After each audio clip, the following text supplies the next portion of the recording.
Hello mga ka-trending, welcome back to ZK Trend.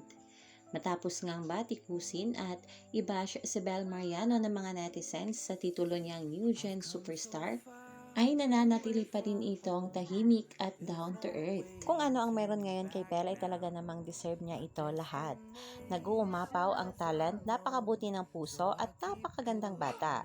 At sana makita ito lahat ng mga tao ang kabutihan nga ni Bel. At mga kababis, pag-uusapan nga natin ang post nga ng Certified Kapamilya na kung saan nga tinag niya itong si Grok. Sikat nga ito sa X, ayun dito.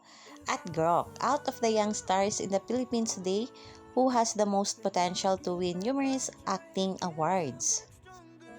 Sagot nga ng Grok, based on recent trends in Philippine entertainment from sources like ABS-CBN, GMA, and film critics via Rappler and Philstar, Bel Mariano stands out for her nuanced roles in shows like He's Into Her and films, earning early nods like Fama's nominations. Others like Seth Pedelin and Francine Diaz show strong potential too, but Mariano's versatility gives her an edge for multiple awards. What do you think? Siguro naman wala na magalit sa sinabi na ito ng Grok patungkol kay Bel. Maging si Grok nga ay alam na alam ang mga achievements ni Bel.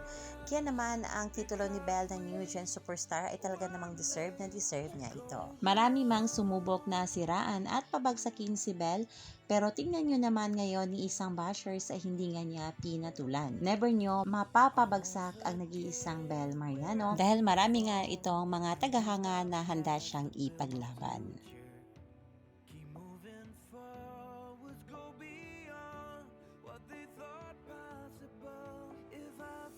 Para sa kanya.